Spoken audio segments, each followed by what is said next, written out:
안녕하십니까. 공중위생관리학을 강의하게 된 김수양입니다. 공중위생학은 공중위생 관련 법규 때문에 굉장히 어렵게 생각하시는 분들이 많으신데요. 출제 가능성이 높은 것과 또 꼭 암기해야 할 사항들을 콕콕 집어서 가능한 쉽게 강의하도록 노력하겠습니다. 우선 제가 별표 3개, 별표 2개, 별표 1개로 나누어서 별표 2개 하세요, 별표 1개 하세요 할 텐데요. 별표 3개는 출제 가능성이 매우 높은 그런 문제를 말씀드리는 거고요. 별표 2개는 출제 가능성이 비교적 높은 것, 그리고 별표 1개짜리는 출제 가능성이 있는 것을 말씀드리는 겁니다. 공중위생관리학은 일개 개인의 어떤 질병의 치료를 요구하는 학문이 아니에요. 공중의 여러 사람의 위생과 보건을 다루는 학문이라는 거 반드시 기억하시고요. 그리고 우리가 배워야 할 내용 한번 살펴보기로 하겠습니다.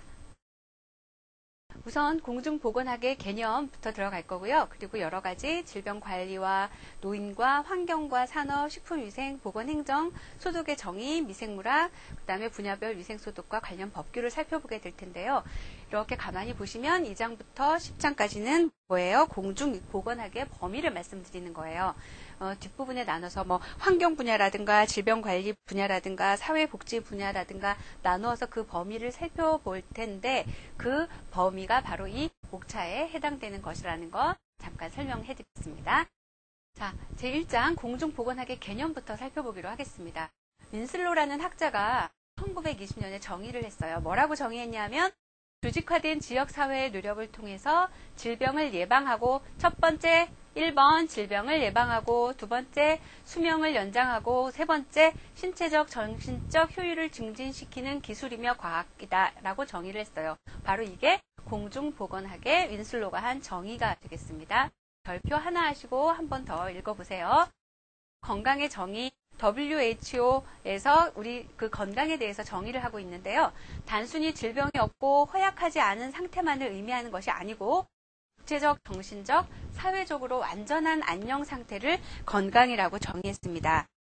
자, WHO가 뭐예요?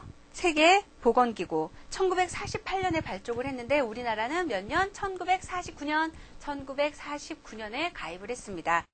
자, 건강은 육체적, 정신적, 사회적으로 완전한 안녕 상태라고 해서 약간 건강을 발전적이고 포괄적인 개념으로 보고 있어요. 사회적으로 완전히 안녕한 상태라는 것은 사회에서 자신의 역할과 기능을 건강하게 수행할 수 있는 상태를 의미해요. 이건 사회제도와 사회보장제도가 잘 마련돼서 개인의 어떤 건강뿐만 아니라 사회적 책임까지도 강조하고 있는데 이 사회적으로 완전한 안녕 상태는 바로 공중보건학의 개념이 들어가 있는 건강의 개념이 되겠습니다.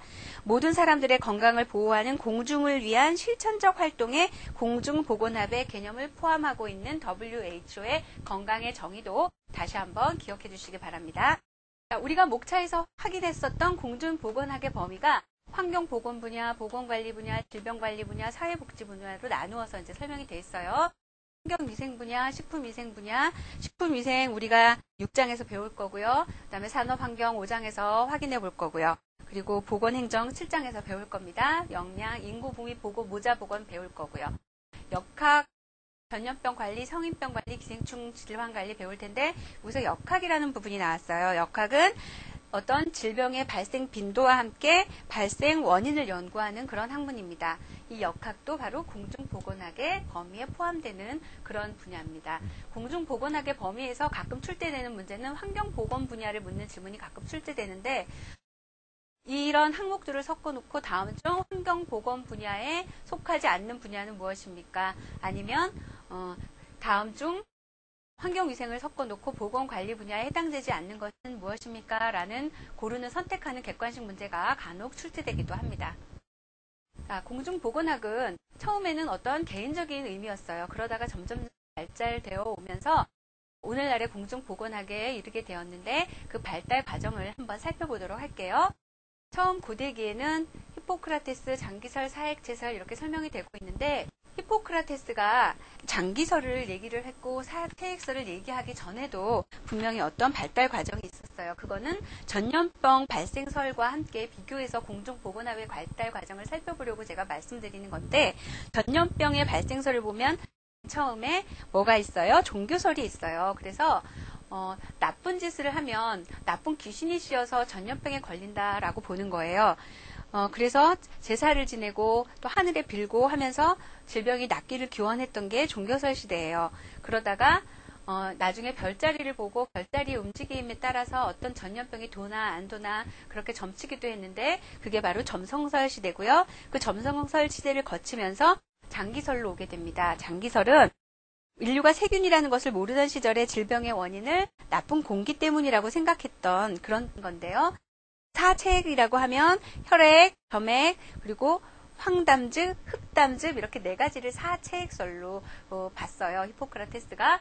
중세기로 넘어오게 되면은 중세기는 종교 시대예요. 문화적으로는 암흑기였죠. 그렇기 때문에 커다랗게 어떤 인본주의의 그 학문들이 발달을 하지 못했던 시기이기 때문에 이 시기에도 공중보건학이 크게 발달하지 못했어요. 대신에 전염병이나 어떤 그런 것들이 크게 유행했던 시기였고요. 이 시기에는 어떤 접촉에 의해서 전염병이 돈다라고 생각을 했었던 시기입니다.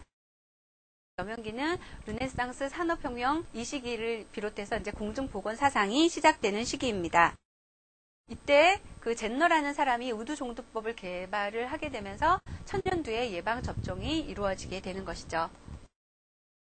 예방의학적 사상이 대두되는 황립기는 미생물학의 시대예요. 그래서 후크가 현미경을 발견하게 되면서 미생물을 관찰하기 시작했고 이로 인해서 미생물로 인해서 여러 가지 질병이 감염된다라는 감염설을 입증했던 그런 시기입니다.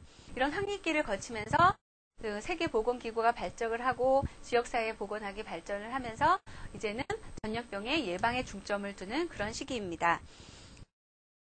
이제 본격적인 질병 관리를 어떻게 하는지 한번 살펴볼 텐데요.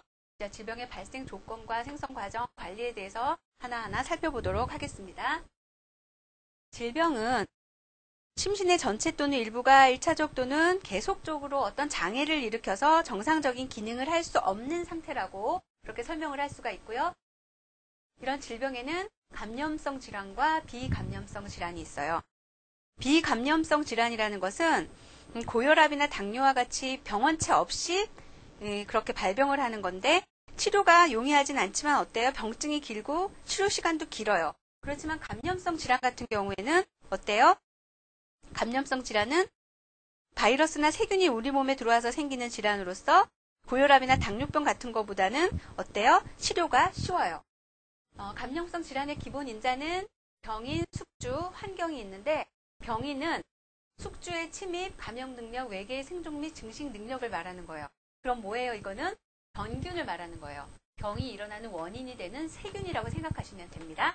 숙주는 그냥 우리 인간이에요. 이 병인이 살 수 있는 어떤 잠자리, 호텔이라고 보시면 되고요. 그리고 환경 요인은 우리 주변의 이 물리적, 화학적인, 생물학적인 이 모든 주위 환경을 환경 요인이라고 보는데 환경은 병인과 숙주 사이에서 이렇게 저울질을 해요. 그래서 병인이 왼쪽에 있고 숙주가 오른쪽에 있으면 환경은 가운데에 있어서 병인 쪽으로 환경이 유리하게 기울면 병이 발생할 수 있는 가능성이 높은 환경이 되는 것이고 숙주 쪽으로 환경이 기울게 되면 면역성이 있어서 숙주는 질병을 이겨낼 수 있는 좋은 환경이 되는 거예요. 감염성 질환 발생 기본 인자는 병인과 숙주와 환경이 있습니다. 질병의 자연사와 예방은 레벨과 클라크라는 학자가 5단계로 나눠서 봤어요. 그래서 1단계 비병원성기, 초기 병원성기, 불연성 감염기, 발연성 질환기, 회복기 이렇게 5단계로 두었는데 이것은 맨 뒤에 우리가 미생물학 시간에 미생물 생육곡선을 배우게 될 텐데 그 생육곡선과 크게 다르지 않습니다. 처음에 비병원성기 같은 경우에는 병에 걸리지 않고 이제 건강한 상태가 유지되는 그런 단계일 거고요. 2단계 초기 병원성기는 질병에 대한 저항력이 요구되는 시기예요. 여기서 면역성이 떨어지면 어떻게 되죠? 네, 바로 감염이 되겠죠. 3단계 불연성 감염기, 이때는 잠복 감염기에 해당이 돼요. 이미 감염이 되었지만 잠복기에 해당된다는 얘기는 뭐예요? 특별한 증상이 없는 시기다. 이제 발현성 현상이 발현되는 그런 시기예요. 발현성 질환은 증상이 나타나는 시기이다. 5단계는 병이 걸린 다음에 회복이 되거나 불과되거나 아니면 어떤 더 지나치게 병이 진행이 돼서 사망에 이르게 되는 그 단계가 5단계 회복기 되겠습니다. 질병은 예방을 하는데 1차, 2차, 3차 이렇게 나눠져서 예방 시기를 나눌 수가 있어요. 1차는 질병을 발생 억제하는 단계고 2차는 조기 발견해서 조기 치료하는 단계. 3차는 회복하고 재활하고 사회 복귀를 요구하는 촉구하는 그런 단계인데 1차적인 예방은 우리가 예방 접종을 통해서 예방을 억제할 수가 있어요. 그리고 질병의 조기 발견과 조기 치료 단계에서는 질병을 조기 발견을 하려면 어떻게 해야 되죠? 건강검진을 하게 되죠. 건강검진을 통해서 조기 발견과 조기 치료를 하게 되는데 우리는 공중위생관리학이기 때문에 질병을 조기 발견하기 위해서는 개개인적인 어떤 건강검진보다는 단체 건강검진이 2차 예방에 해당이 되겠습니다. 앞부분에서 공중보건학의 발달 과정을 살펴보면서 전염병 발생설을 한번 살펴봤었죠. 자, 전염병 발생설을 보면 종교설 시대가 있었어요. 종교설 시대는 단순하게 어떤 나쁜 귀신이 씌어서 병이 얻었다. 그리고 기도와 그 비는 그런 기복으로 인해서 극복을 하려고 했던 시기입니다. 점성설은 별의 이동 변화에 따라서 질병을 예측하고 유행병이 돌 거다라고 아니면 병이 나을 거다라고 예측했던 시대가 점성설 시대가 되겠습니다. 장기설 시대에는 인간의 병이 어떤 나쁜 공기, 자연 환경과 관계가 있다고 그렇게 믿었던 시대가 장기설 시대가 되고요. 그 다음에 접촉 전염설 시대는 패스트하고 성병이 굉장히 유행했던 시대예요. 그러면 언제가 되겠어요? 중세 시대가 접촉 전염설 시대예요. 접촉으로 인해서 전염병을 증명했었던 그런 시대가 되겠습니다. 그리고 미생물 병인설 시대는 현미경의 발명을 통해서 미생물과 세균에 대한 본격적인 연구가 활발하게 진행됐던 그런 시대가 됩니다. 전염병이 발생을 하려면 몇 개의 조건이 있어야 돼요. 일단 병원체를 전파시킬 수 있는 그런 전염원들이 있어야 되고 그 다음에 전염 경로를 통해서 전염이 될 것이고요. 그 다음에 감수성 숙주가 있어야 돼요. 숙주는 뭐라고 했어요? 병원체가 몸담는 곳, 병원체가 자는 호텔이라고 그랬어요. 감수성이라는 것은 전염 면역성하고 약간 반대되는 개념인데 우리가 감수성이 높다라고 얘기하는 건 어떤 것에 대해서 민감하게 반응한다 그런 얘기예요. 그러니까 어떤 병에 대해서 굉장히 감수성이 높다는 건 그 질환에 걸릴 확률이 높다라는 얘기가 되겠죠. 그러니까 감수성이 높은 숙주가 있게 되면 감수성이 낮은 숙주보다 훨씬 질병에 잘 걸릴 거예요. 병원체들이 노리는 건 바로 감수성 숙주가 되겠죠. 감수성 숙주가 높은 집단이면 당연히 전염병이 유행할 가능성도 높게 됩니다.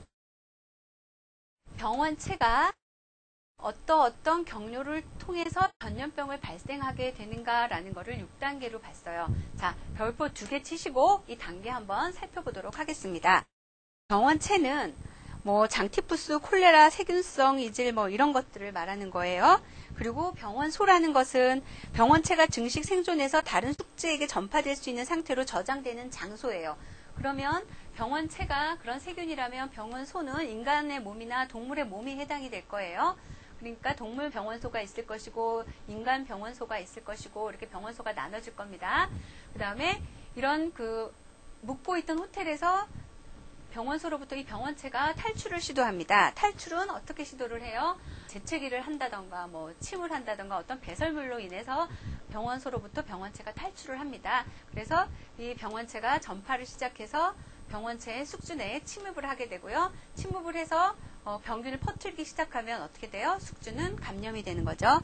병원체의 종류는 어떤 것들이 있을까요? 세균, 바이러스, 리케차, 진균 또는 사상균, 기생충 이런 것들이 있는데 세균, 바이러스, 리케차, 진균, 사상균, 기생충 이런 것들